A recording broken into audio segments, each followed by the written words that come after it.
Assalamualaikum warahmatullahi wabarakatuh. Perkenalkan, kami dari kelompok 6 kelas D Hukum Tata Negara akan mempresentasikan materi mengenai pertentangan sosial dan integrasi masyarakat pada mata kuliah Ilmu Sosial Dasar. Kelompok kami terdiri dari 3 orang.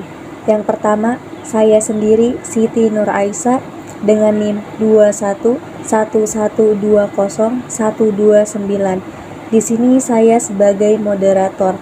Yang kedua, Priyanti dengan NIM 2111201301. Dan yang ketiga, Rahayu dengan NIM 2111201301.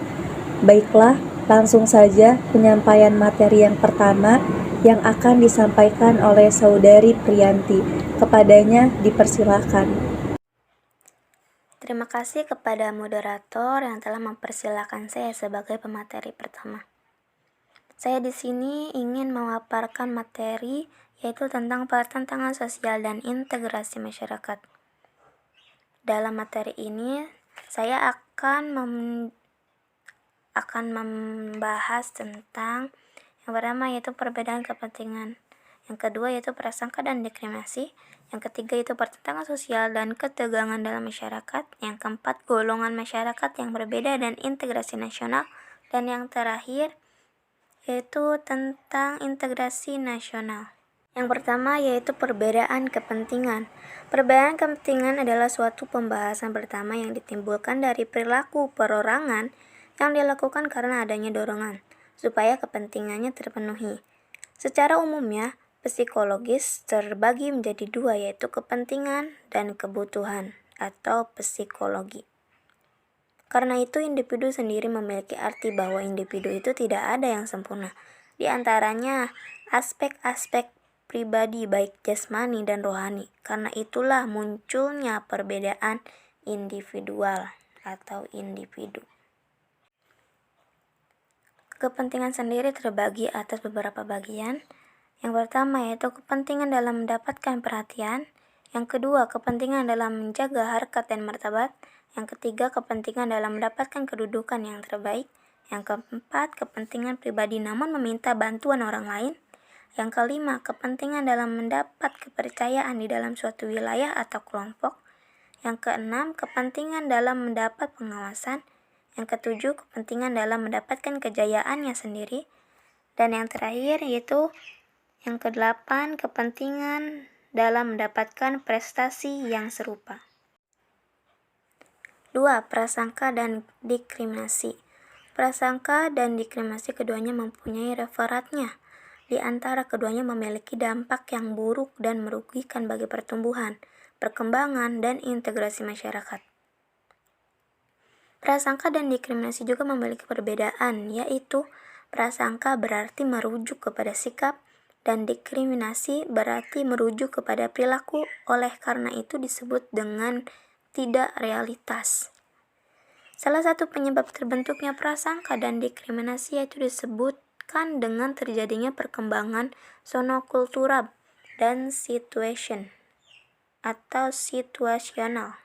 Prasangka juga terjadi lewat diri sendiri terhadap orang lain dan kelompok tertentu apabila terjadinya rendahnya suatu status maupun PHK, yaitu yang pertama bersumber dari faktor kepribadian, yang kedua terbentuknya keyakinan dan kepercayaan agama, yang ketiga berusaha minimalisir prasangka dan diskriminasi, yang keempat memaksimalkan situasi sosial ekonomi, yang kelima menambah peluang belajar, yang keenam memiliki sifat sosial dan lapang, dan yang terakhir yaitu etnosentrim.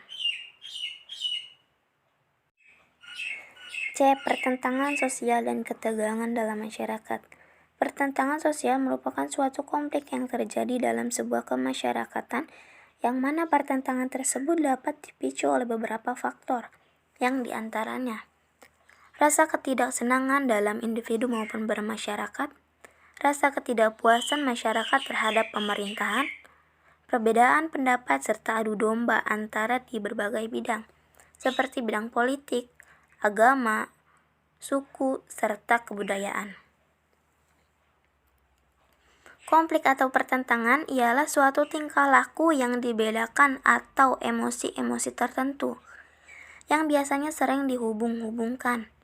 Konflik dapat terjadi dalam ruang lingkup kemasyarakatan yang sempit, individu sampai kepada yang luas atau masyarakat. Tentunya suatu konflik harus diatasi dengan berbagai cara agar tidak lamanya suatu permasalahan itu terjadi.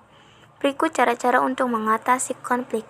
Yang pertama yaitu dengan cara elimination, yang merupakan salah satu pihak yang mengundurkan diri. Yang kedua yaitu dengan cara subjugation, pihak yang dapat memaksa pihak lain untuk bisa taat. Yang ketiga yaitu dengan cara majority atau rule, penentuan voting dengan memperoleh suara terbanyak untuk mengambil keputusan.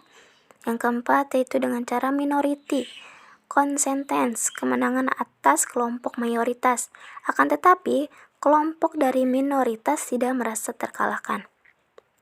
Yang kelima, yaitu dengan cara compromise atau kompromi, suatu kelompok untuk dapat menyelesaikan masalah. Dan yang terakhir yaitu dengan cara integration, pendapat yang bertentangan dengan yang sudah didiskusikan maupun yang sudah dipertimbangkan. Untuk materi selanjutnya yaitu akan dibahas oleh pemateri kedua yaitu Ayu. Kepadanya saya persilakan. Terima kasih kepada Saudari Priyanti atas materi yang telah disampaikannya. Penyampaian materi selanjutnya yang akan disampaikan oleh Saudari Rahayu. Kepadanya dipersilahkan. Selaku pemateri kedua akan melanjutkan pemaparan materi yang selanjutnya, yaitu D. Golongan-golongan yang berbeda dan integrasi nasional. Masyarakat majmuk dan nasional Indonesia. Indonesia dapat digolongkan sebagai warga yang mengenal perbedaan yang terdiri dari suku bangsa atau golongan, bisa menjadi satu kemampuan nasional dengan bentuk negara Indonesia. Integrasi. Warga negara memiliki wilayah terbesar dan memiliki sistem budaya lebih dari satu. Di bawah ini beberapa sistem yang dijalankan di Indonesia. 1. Sistem kebudayaan daerah.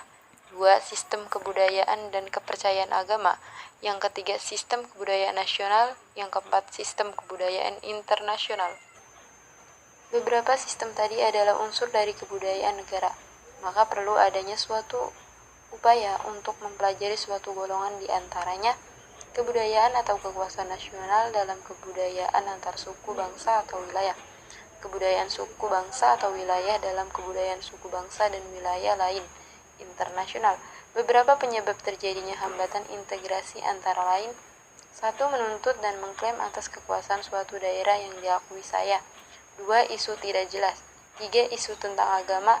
Yang keempat, ethnocentrism dan prasangka. Yang kelima, integrasi sosial. Dapat disimpulkan bahwa terdapat kesempatan dari semua anggota penduduk dan penduduk secara besar-besaran dan menghasilkan suatu konsensus yang memiliki nilai tinggi. Integrasi nasional. Integrasi nasional merupakan suatu permasalahan yang ada di negara atau nation yang terdapat di dunia. Perbedaannya adalah dari suatu permasalahan yang sedang dijalankan. Permasalahan yang pertama yaitu permasalahan integrasi nasional. Dalam permasalahan yang paling utama di integrasi nasional adalah memiliki pendapat dan pandangan berbeda tentang perilaku di dunia, dan dalam menanggapi tujuan yang munculnya berasal dari ideologi. Permasalahan yang kedua, dalam konteks permasalahan yang kedua, masalah yang muncul akibat situasi masyarakat majmuk yang terbentuk dari beberapa kelompok etnis seperti penduduk negara dan luar negara. Menurut Hasya Bakhtiar, kelompok etnis suku-suku bangsa adalah nation penduduk dalam negara yang dibentuk sebelum proklamasi nation. Permasalahan yang ketiga yakni memiliki permasalahan teritorial wilayah yang berulang-ulang bergerak sangat jauh, terlebih dengan negara yang memiliki kebutuhan arus lalu lintas di antara dua benua dan dua samudra dengan situasi yang baik dan dalam kebersamaan antara kelompok etnis tertentu. Permasalahan yang keempat itu dari segi perkembangan kehidupan dan perkembangan politik yang dipengaruhi dalam menanggapi integrasi nasional. Charles Les Taylor and Michel C. Hussein mencatat bahwa indikator penyebab terjadinya demonstrasi kerusuhan dalam suatu perkembangan politik sehingga meningkatkan angka kematian karena kekerasan. Upaya pendekatan di luar dari perbedaan kelompok ini sendiri memiliki potensi untuk mengarah ke dalam integrasi dengan cara silang menyilang. Upaya minimalisir kesenggangan antara lain: 1. Menjadikan kebudayaan daerah sebagai kebudayaan nasional dan menetapkan bahasa Indonesia adalah bahasa nasional. Yang kedua, dengan pendidikan dan perundang-undangan yang berlaku untuk negara dan pelajar di Indonesia. Yang ketiga, integrasi nasional dan perspektif.